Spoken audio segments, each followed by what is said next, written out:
السلام علیکم ورحمۃ اللہ وبرکاتہ۔ الحمد للہ نحمده ونستعینه ونستغفره ونؤمن به ونتوکل علیہ ونعوذ باللہ من شرور انفسنا ومن سیئات اعمالنا من يهده اللہ فلا مضل له ومن يضلل الله فلا هادي له ونشهد ان لا اله الا الله وحده لا شريك له ونشهد ان محمدا عبده ورسوله اما بعد فان خير الحديث كتاب الله وخير الهدي هدي محمد صلى الله عليه وسلم وشر الأمور محدثاتها وكل محدثة بدعة وكل بدعة ضلالة وكل ضلالة في النار فأعوذ بالله السميع العليم من الشيطان الرجيم بسم الله الرحمن الرحيم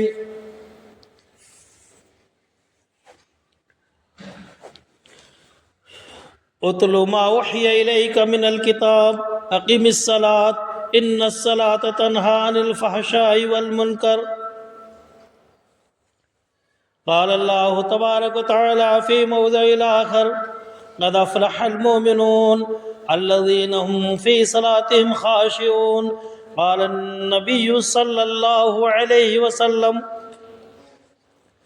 بني الإسلام شهادة أن لا إله إلا الله وأشهد أن محمدا عبده ورسوله بني الإسلام خمسة شهادة أن لا إله إلا الله وأشهد أن محمدا عبده ورسوله أقم الصلاة وآت الزكاة والحج وصوم رمضان۔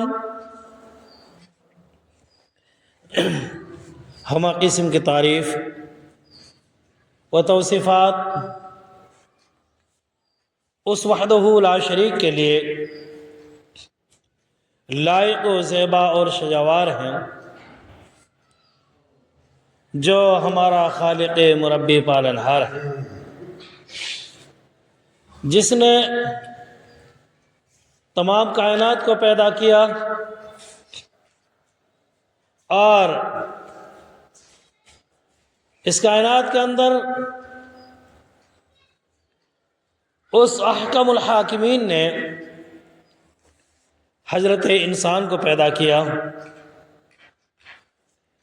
المختصر، اس کے بعد ہماری رشد و ہدایت کے خاطر، ہماری بھلائی کے خاطر ہماری طرف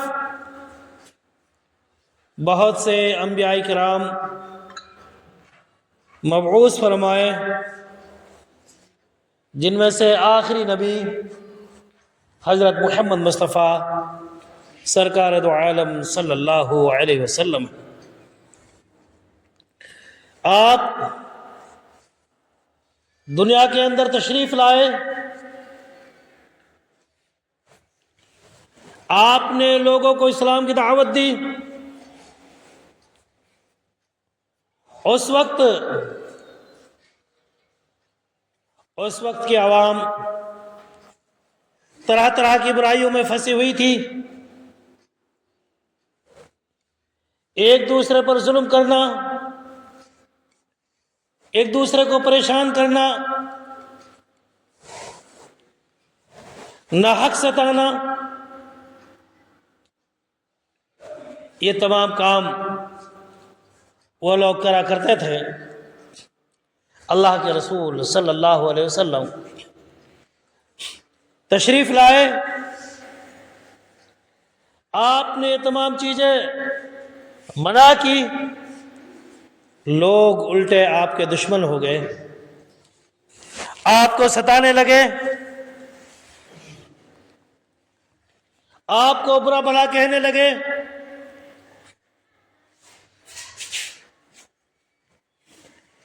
ایک دفعہ آپ طائف تشریف لے گئے کہ شاید یہ لوگ میری بات مان لیں۔ کسی شاعر نے ایک نقشہ کھینچا ہے تڑف اٹھتا ہوں جب طائف کا منظر یاد آتا ہے، تڑف اٹھتا ہوں جب طائف کا منظر یاد آتا ہے کہ زخموں سے بھرا جسم پیغمبر یاد آتا ہے۔ رسول اللہ پر لوگوں نے پتھر اس قدر مارے کہ لہو بہنے لگے، زخمی محمد ہو گئے سارے۔ وہ پتھر مارتے تھے، آپ جس جانب گزرتے تھے رسول اللہ پھر بھی ان کے لیے دعائیں خیر کرتے تھے۔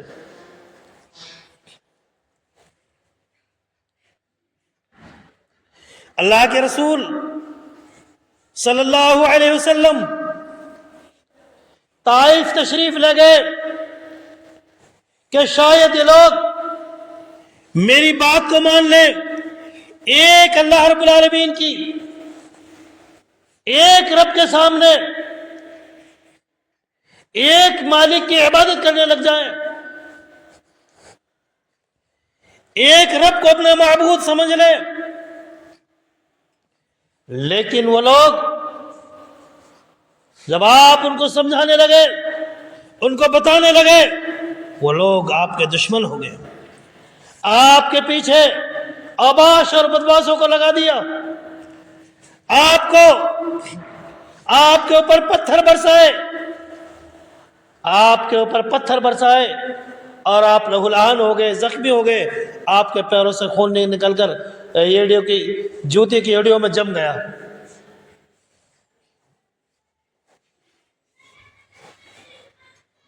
اس وقت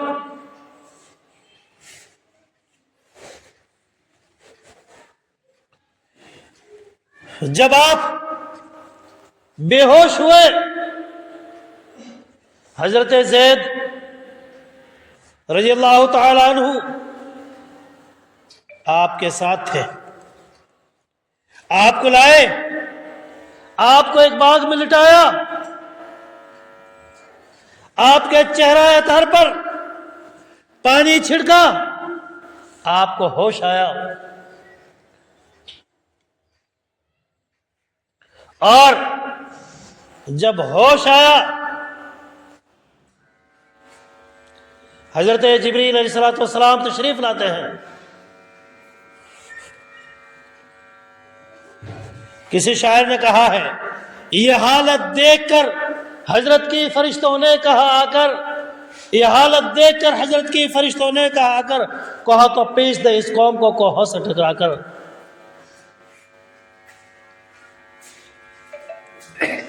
کوہ کہتے ہیں فارسی میں پہاڑ کو۔ آپ بے ہوش ہو گئے، پریشان تھے، پتھر برسائے گئے۔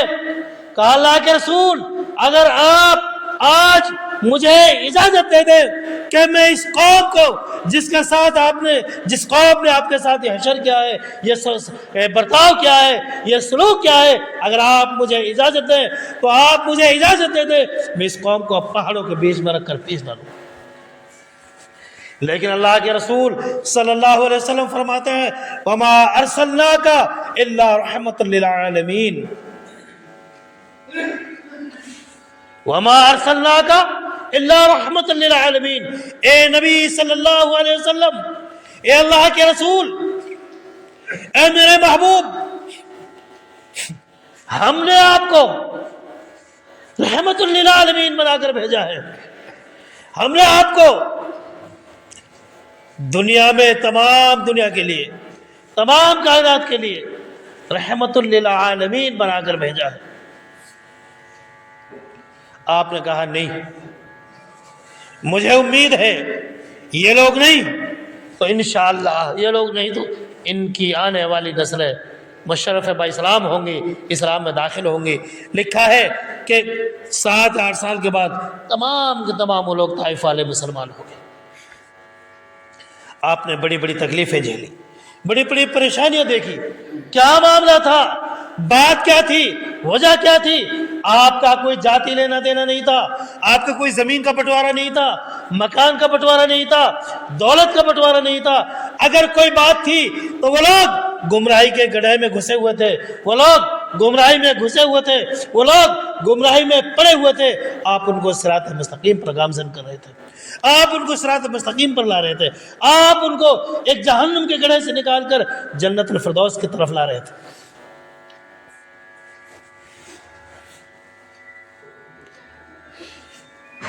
یہ وجہ تھی. یہی نہیں، آپ کے گھر میں گندگی ڈال دی جاتی تھی. اللہ کے رسول صلی اللہ علیہ وسلم ایک دفعہ نماز پڑھ رہے تھے، ایک بار نماز پڑھ رہے تھے. ابو جہل آپ کے چچا تھے، خاص چچوں میں تھے، باپ سے تھے، ماں سے نہیں تھے. لوگوں کے بیچ میں قہقہہ لگا رہے تھے، ہنس رہے تھے، اور کہا کہ جو یہ محمد نعوذ باللہ من ذالک اٹھک بیٹھک لگا رہا ہے کوئی آج فلاں جگہ کو اجڑا پڑا ہوا اس کو لائے اور محمد کے کاندھوں پر ڈال دے. ایک اوباش اور بدماش نے یہ غلیظ کام، یہ گندا کام اپنے اوپر اپنی ذمہ داری میں لیا، اٹھا کر لایا، اللہ کے رسول صلی اللہ علیہ وسلم کے کاندھوں پر ڈال دیا. آپ اس اوجڑے سے دب گئے. مسلمانوں، وجہ کیا تھی؟ صرف آپ کہتے تھے کہ لوگوں لا الہ الا اللہ پڑھ لو، اللہ کے علاوہ کسی کو معبود نہ مت مانو، اللہ کو ایک رب مانو، اللہ کے رسول کو رسول مانو، ان کے علاوہ تیسری بات کوئی کسی پر قابل قبول عمل نہ کیا جائے.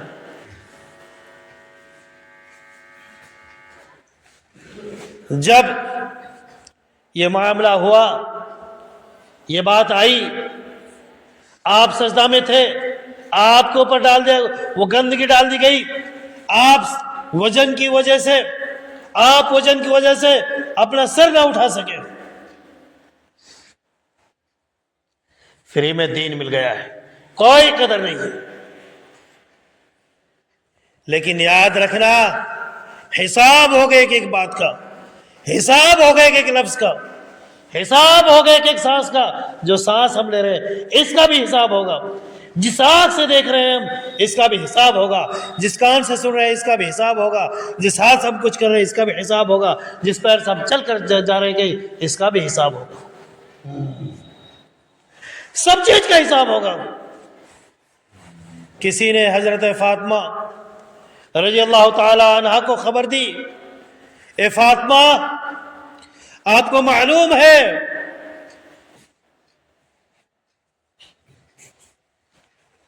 کہا کیا بات ہے؟ کہا کہ آپ کے ابا کے اوپر کاندھوں پر کسی بدماش نے، کسی اوباش نے، کسی شریر نے، نالائق نے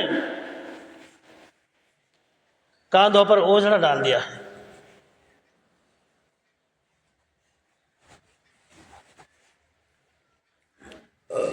حضرت فاطمہ رضی اللہ تعالی عنہ دوڑ کر آتی ہیں،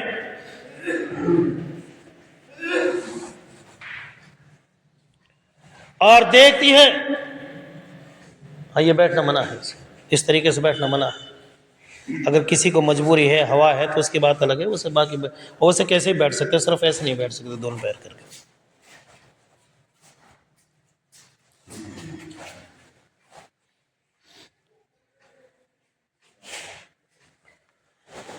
کہ آپ کے بابا کے کاندھوں پر کسی نے اوجھڑا ڈال دیا ہے.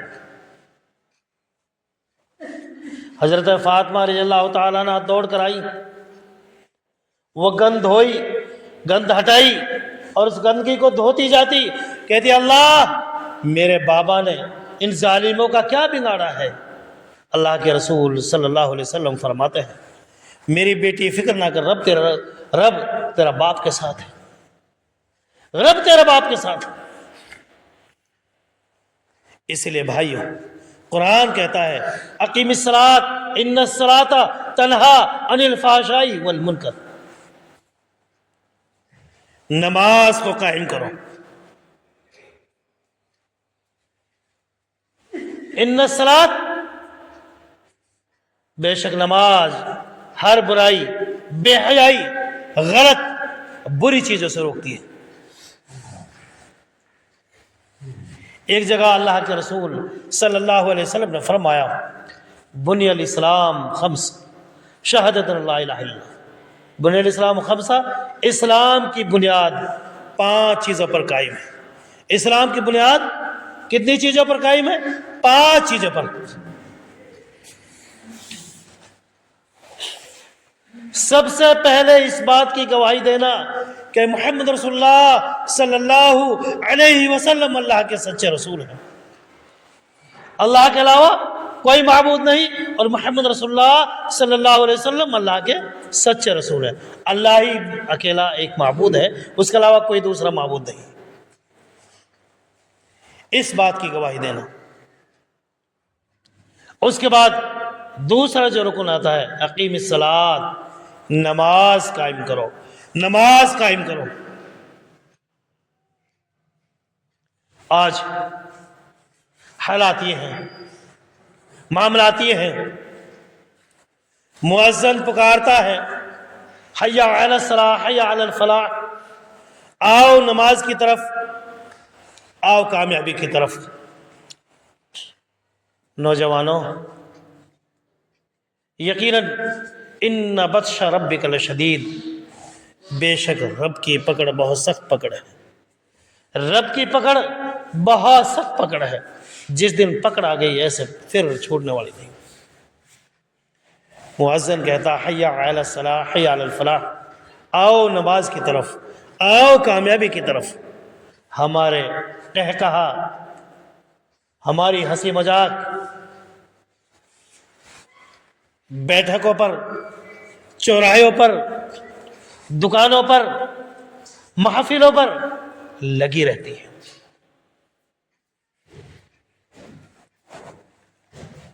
اور یہ نہ سمجھیں کہ کوئی ہمیں دیکھ نہیں رہا ہے، ہمیں رب کائنات دیکھ رہا ہے، اور ہمارے کاندھوں پر، دونوں کاندھوں پر 2 فرشتے بیٹھے ہوئے ہیں جو لکھتے رہتے ہیں اچھی اور برائی کو۔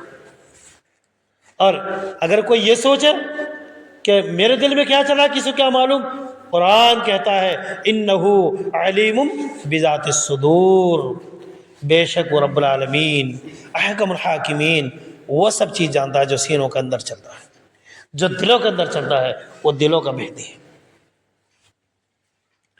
اور سنیں، سمجھیں،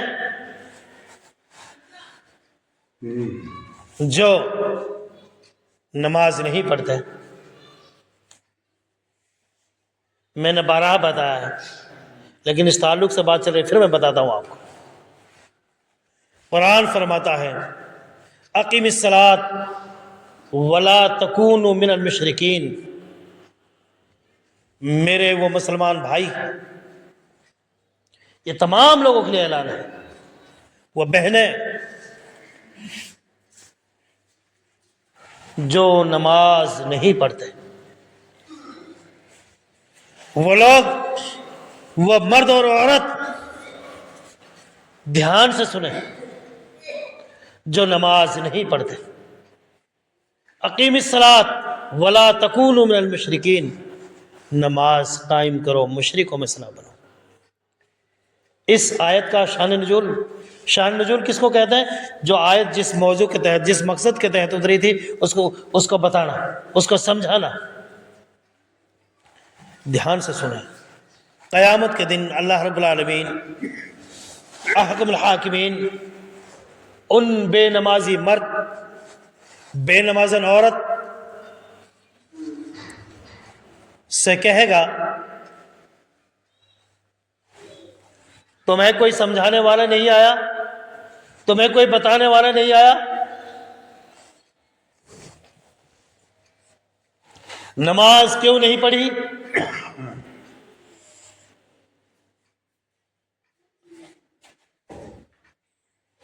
کیوں مسجد کی طرف چل کر نہیں آئے؟ کیا تمہارے کانوں میں حی علی الصلاۃ حی علی الفلاح کی آواز نہیں سنائی دی؟ آؤ نماز کی طرف، آؤ کامیابی کی طرف۔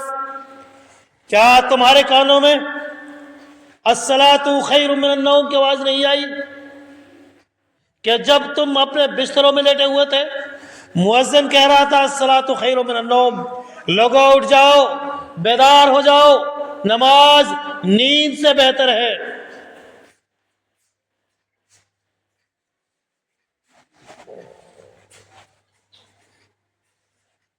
تو کوئی جواب نہیں نکلے گا۔ اللہ رب العالمین احکم الحاکمین فرشتوں کو حکم دے گا، فرشتوں کو حکم دے گا، جاؤ میرے فرشتوں، لے جاؤ اس کو۔ ان کے پاس 70,000 گز یا 70 گز کی ایک زنجیر ہوگی، چاہے مرد ہو چاہے عورت ہو، اس بے نمازی مرد، اس بے نمازن عورت جس کو اللہ کا ڈر، اللہ کا خوف نہیں تھا،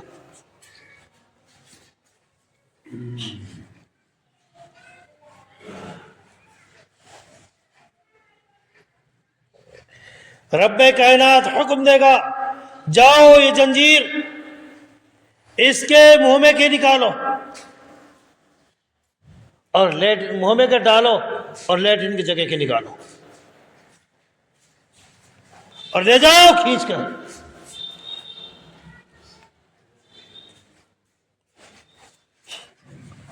اور اس کو آندھے منہ کے بل جہنم میں پٹک دو۔ نہیں، ایسے بیٹھنا منع ہے۔ اگر ہوا رہی ہے تو بات الگ ہے، کوئی بھی مجبوری، لے جاؤ، ڈال دو اس کو جہنم آندھے منہ کے بل۔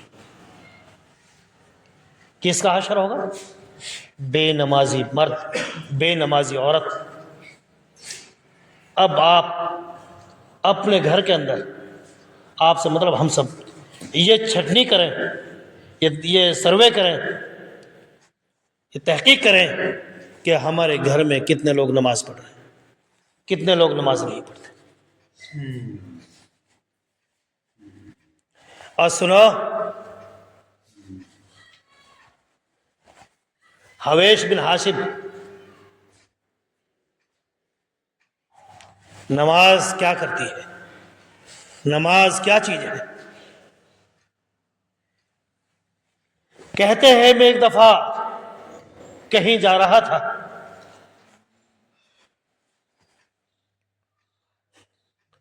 کہیں جا رہا تھا، اتفاق سے ایک قبرستان کے پاس سے گزر ہوا، ایک بزرگ عورت بیٹھی ہوئی تھی، پانی بھی تھا۔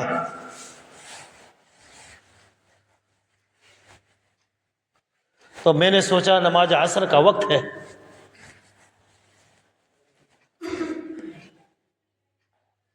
نماز ادا کروں۔ قبر پھٹتی ایک مردہ نکلتا ہے، گدھے کی طرح 3 بار بھونکتا ہے، گدھے کی طرح 3 بار بھونکتا ہے۔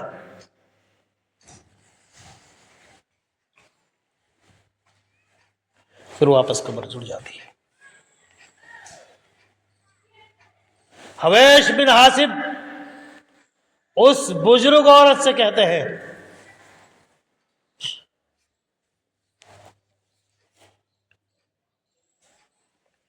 کہ بوڑھی ماں، یہ ماجرا کیا ہے، یہ معاملہ کیا ہے، یہ بات کیا ہے؟ کہا کہ بیٹا نہ پوچھو، بہتر ہے۔ کہا بتاؤ؟ کہا یہ میرا بیٹا تھا، یہ میرا بیٹا تھا، اذان ہوتی رہتی ہے، گپ شپیں چلتی رہتی ہیں، اذان ہوتی رہتی ہے، موبائلوں میں گانے چلتے رہتے ہیں، اذان ہوتی رہتی ہے، ہماری مذاقیں چلتی رہتی ہیں، اذان ہوتی رہتی ہے، ہماری تمام باتیں اسی طریقے سے چلتی رہتی ہیں۔ سنیں اس شخص کا معاملہ کیا معاملہ ہوتا ہے، کیا بات ہوتی ہے؟ کہتی ہے بیٹا یہ میرا بیٹا تھا،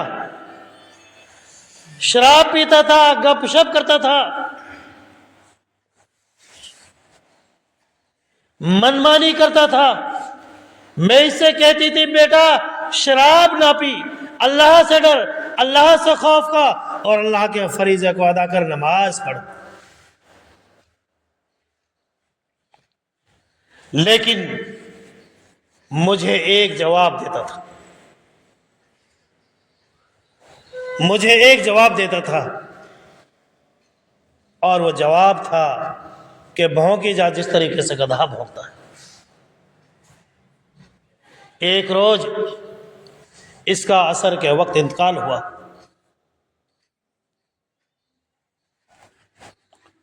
اب اسی سے لوگوں نے اس کو دفنا دیا، اسی دن سے اس کا یہ ماجرا ہے۔ تو بھائیوں، نماز انسان پر فرض کی گئی ہے، اور نماز جب تک آپ کے ہوش ہیں نماز معاف نہیں ہے، جب تک آپ اور ہم ہوش حواس میں ہیں۔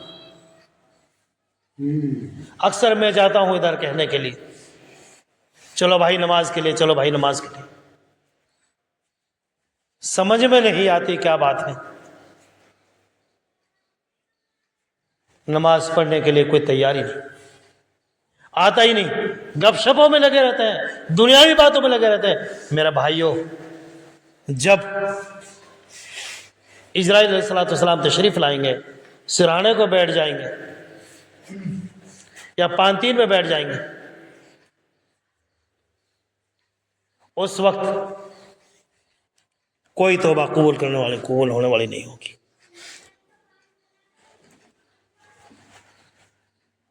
نماز فرض ہے، نماز پڑھنی لازمی ہے۔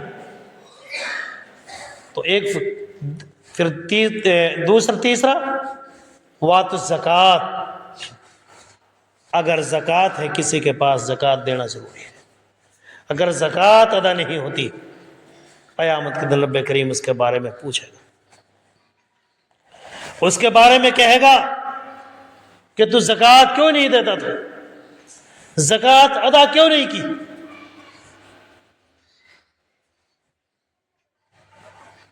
سختی سے اس کے بارے میں معلومات کی جائے گی۔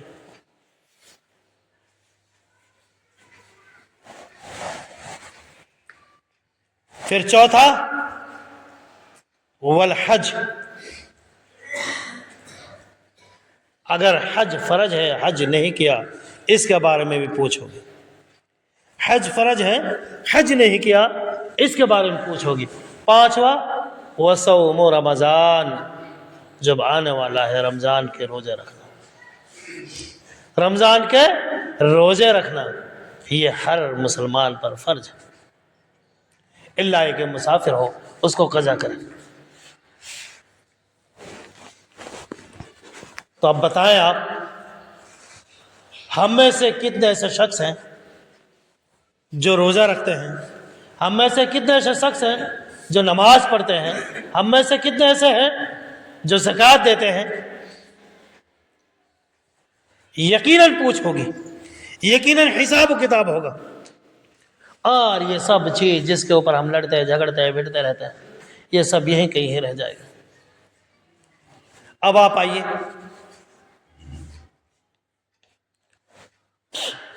میں نے قرآن کریم کی ایک آیت پڑھی تھی، قد افلح المؤمنون الذین هم فی صلاتهم خاشعون والذین هم عن اللغو معرضون۔ اللہ رب العالمین نے یہ بھی کہا ہے قد افلح المؤمنون، کامیاب ہو گئے مومن لوگ۔ کس انداز میں، کس طریقے سے، کس معاملے میں؟ الذین هم فی صلاتهم خاشعون، جو نمازوں کو ادا کرتے ہیں، نمازوں کو پڑھتے ہیں خضوع و خشوع کے ساتھ، جو نمازوں کو نہیں چھوڑتے۔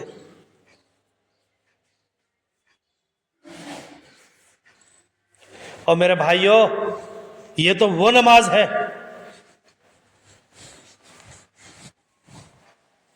جس کو اللہ کے رسول صلی اللہ علیہ وسلم کو اللہ رب العالمین نے اپنے پاس بلا کر دی تھی۔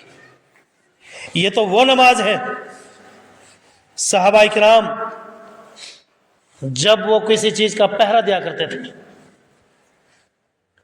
پہرے پہ کھڑا ہوا کرتے تھے، ادھر ادھر کی باتیں کرنا پسند نہیں کرتے تھے، ادھر ادھر کی باتیں نہیں کرا کرتے تھے۔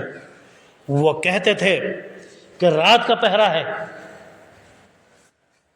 آپ یا تو پہلے آپ سو لیں، میں نماز پڑھ لیتا ہوں، یا میں سو جاتا ہوں، آپ جاگ لیں۔ حدیث میں آتا ہے، اللہ کے رسول صلی اللہ علیہ وسلم کی صحیح حدیث ہے، آپ نے ایک دفعہ ایک درے پہ دو صحابیوں کو لگایا پہرا دینے کے لیے۔ جب پہرا دینے کے لیے لگایا تو ایک دشمن پیچھے سے آیا، دیکھا کہ ایک سویا پڑا ہے اور ایک نماز مشغول ہے، آیا اور آ کر تیر ٹانک دیا۔ اس ٹائم تیر تھے، تیر اور تلوار تھی، یہ چیزیں تھیں، لیکن نماز کو نہیں توڑا۔ دوبارہ پھر جب زیادہ ہی پریشان ہو گئے، خون زیادہ بہنے لگا، اس کے ساتھی کی جب آنکھ کھلی، کہا آپ نے نہیں بتایا؟ تو جواب سنو وہ کیا کہہ رہا تھا، میں اپنے رب سے باتیں کر رہا تھا، میں اپنے مالک سے ملاقات کر رہا تھا، میں قرآن کریم کی تلاوت کر رہا تھا۔ اور آج پوچھو چورا جا میں واقعی کی بات کرواڑی تو آدمی خراب، اتاس ہو یا میں تی کمی ہوں میں تو کمی ہوں، یہی چلتی رہتی ہے۔ لیکن وہ صحابی، میں نماز پڑھ رہا تھا، تلاوت کر رہا تھا، اللہ کی عبادت کر رہا تھا، اور میں نماز مشغول تھا، میں نہیں چاہتا تھا کہ میں قرآن کی تلاوت کو چھوڑوں، میں نہیں چاہتا کہ میں نماز کو توڑوں۔ آج ابھی چلو نماز ختم ہوگی، ایک جگہ بیٹھیں گے، وہ اس کی برائی کرے گا، وہ اس کی برائی کرے گا، یہ تو اسلامی معاشرہ میں نہیں ہے بھائی۔ بہرحال تو نماز اس چیز کا نام ہے۔ اب آگے چلیے، الذین هم فی صلاتہم خاشعون، کامیاب ہو گئے مومن لوگ جنہوں نے اپنی نماز کو خشوع اور خضوع اور اطمینان سے پڑھا ہو۔ اب بتائیں ہمیں کتنا آدمی جو نماز نہیں پڑھتے؟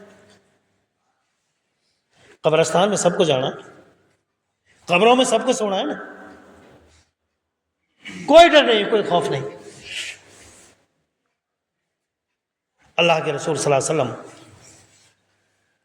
پناہ مانگا کرتے تھے، اللہم انی اعوذ بک من عذاب القبر واعوذ بک من فتنۃ المسیح الدجال واعوذ بک من فتنۃ المحیا ومن فتنۃ الممات۔ نماز میں پڑھا کرتے تھے آپ اس کو، اللہ مجھے عذاب قبر سے محفوظ بنا۔ آپ بار بار جایا کرتے تھے قبرستان، کیوں؟ مٹر گشتی کرنے نہیں، ہنسی مذاق کرنے نہیں، تاکہ موت یاد آئے، موت کو یاد آئے۔ آج کون ہے ہم میں؟ جاتے ہیں ہم لوگ، دیکھا ہم نے ابھی کبھی جا کر اپنے قبرستان کیا حال بنا ہوا ہے؟ کیا اس میں کتے بیٹھ رہے ہیں یا اس میں جانور گھوم رہے پھر رہے ہیں؟ تو بھائیو، نماز پڑھو، اللہ سے ڈرو، اللہ سے خوف کھاؤ، اور یہ تمام چیزیں ان کو تمام کو اپنے طریقے سے اچھی طریقے سے سنبھال کر رکھو۔ اللہ رب العالمین سے دعا ہے، اللہ رب العالمین ہمیں نیک عمل کرنے کی توفیق عطا فرمائے، صحیح معنی میں اسلام پر چلنے کی توفیق عطا فرمائے، قرآن حدیث پر عمل کرنے کی توفیق عطا فرمائے۔ مولا کریم جو بیمار ہیں ان کو شفا کاملہ عاجلہ عطا فرما۔ مولا کریم جو دنیا جا چکے ہیں ان سب کی قبر کو نور سے منور عطا فرما۔ جو بیمار ہیں ان کو شفا کاملہ عاجلہ عطا فرما۔ جو قرض دار ہیں ان کا قرضہ غیب سے ادا کرنے کی توفیق عطا فرما۔ مولا کریم پریشان جو ہماری پریشان ہیں ان کو پریشانی کو دور فرما۔ مولا کریم ہم پہ جو جا چکے ہیں ان سب کی قبروں کو نور سے منور عطا فرما، ان سب کو جنت الفردوس میں اعلیٰ صلاح مقام عطا فرما۔ مولا کریم ہماری تمنا قبول فرما، آمین۔ یا اللہ